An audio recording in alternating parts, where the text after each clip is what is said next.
But the amount of people that are buried there, no one would actually know, and it'd be awful hard to put a figure on it. But on record, there is 796 children that lost their lives here between 1925 and 1961, with no burial record of any of the children. In 1975, when he was just 12 years old, Freeney Hopkins and a playmate found a cache of bones in a field in Tuam, County Galway, in the west of Ireland, where a home for unwed mothers used to stand. 39 years later, that innocent discovery has morphed into a visceral story that created international screaming headlines suggesting that evil nuns had stuffed 800 dead babies into a septic tank. But the real story is much less sensational, much more complex.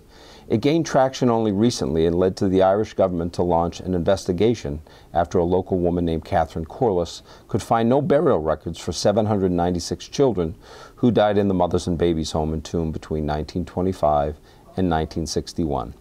As the centenary of the 1916 Easter Rising approaches and Ireland struggles to commemorate its revolutionary past, it is having even more difficulty reconciling how the most vulnerable and marginalized members of its society were treated in institutions run by Catholic religious orders in the first half-century of its independence.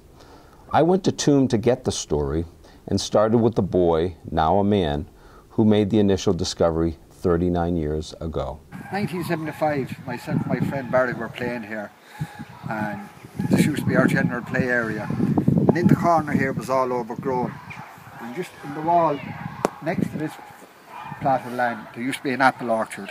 And one day we came out of the orchard and we jumped from the wall, landed on the ground, and underneath it we felt a hollow.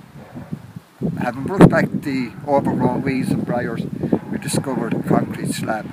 We prized open the slab and found, I don't know, to our amazement or our horror, an area full of bones. And the best way of describing that would be a concrete chamber. Whether that was a crypt or a tomb or a tank, we don't know. But there appeared to be a lot of bones in it, maybe up to 10 skeletons at the time, but even then it was apparent that there were that children, babies or infant children. A lot of the women that would have found themselves here would be, would be classed as minors now. They'd be under the age of 18, 16, I think was the average age. And a lot of them would have been pregnant through no fault of their own, and that could be, rape, incest. There seemed to be a lot of incest and rape going on at the time, and it might have been the lack of sexual education. There was no such thing as contraceptives. A woman that would be a first-time offender would spend 1 year after the child of her birth. A woman who would be a second offender would spend 3 years after the time of the child, her child's birth. And I'm screaming, an offender. They were sentenced to 1 year and 3 years respectively, as if they had committed an offence. And to me, they didn't commit any offence. Getting pregnant is not an offence. Getting pregnant is not a sin. But they were treated that way.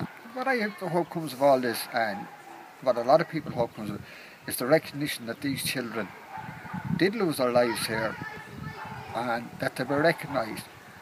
And I would hope that we as society would learn from this, that, everyone deserves recognition, not alone in life but in death as well.